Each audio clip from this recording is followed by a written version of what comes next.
뉴스공장이 그러면은 어떻게 해야 돼요? 지금 뉴스공장은 뭐 본인들은 최선을 다해서 방송을 만들고 시청자를 만나고 뭐 이렇게 하고 있는데 어떻게 하는 게 맞습니까? 그래.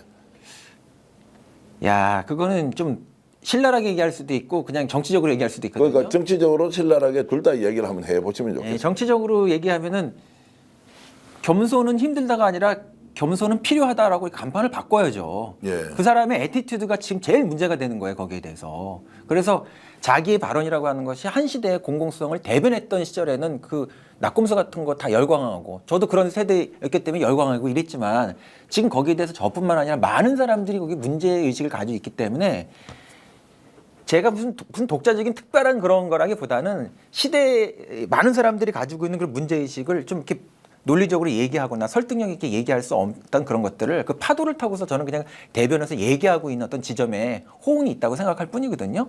그러니까 궁극적으로는 겸손은 힘들다가 아니라 겸손은 필요할 뿐만 아니라 겸손은 반드시 해야죠. 네. 예, 그 태도를 바꾸는 것이 가장 궁극적인 거예요. 근데 제가 볼 때는 지금까지 그것을 볼 때 김어준 씨는 그거를 지금 선을 넘어도 한참 넘었고 그거 할 수가 없어요. 그게 이제 정치적으로 보는 것이고 네. 또 신랄하게 아까 얘기한다는 건 어떤 예, 거예요? 본인이 할 수 없으니까 본인이 할 수 없을 때는 외부에서 그거를 해줘야죠. 예. 예, 우리가 어떻게 문제가 있는 어떤 세력이라든가 문제가 있는 어떤 제도 같은 것들을 좀 다스리고 거기에 대해서 그거를 제어하는 방식은 좀 네거티브한 방식이 있고 포지티브한 방식이 있다고 생각하거든요.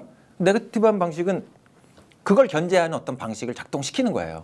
스스로 그걸 하지 못하기 때문에 그래서 뭐 정치의 사법화, 사법의 정치화라고 하는 것이 문제는 되지만 정말 선을 넘는 어떤 것들을 계속 하는 거야. 그래서 이게 요번에 장인수하고 그런 어떤 사건이 있었을 때도 이게 뭐 직접적으로는 이게 그 대통령에게 누가 되는 일을 한 것 같지만 뭐 대통령을 우상화해서 그런 것이 아니라 대통령 우리가 뽑았잖아요. 그러니까 궁극적으로 직접적으로는 대통령이 거기서 문제가 되지만 궁극적으로 보게 되면은 국민이 시민이 거기에서 피해를 보는 거란 말이에요. 그래서 네. 거기에 대해서는 당연히 어떤 형태의 응분의 책임을 질 수 있게끔 어떤 상응하는 것들을 할 수 있는 방법을 찾아야 된다고 생각을 해요. 근데 바깥에서 이렇게 그러면 바꾸도록 한다는 것이 실제 가능하냐 가능하지 않느냐 쉽지 않지만 그걸 할 수 있다고 생각합니다. 그래요? 예. 그거를 뭐 제가 말씀드리는 거는 좀 쉽지는 않지만 예. 그런 것들을 하는 것이 높은 정치의 기술이 필요하고 아주 높은 수준의 정치의 기술이 필요하다고 생각해요. 그건.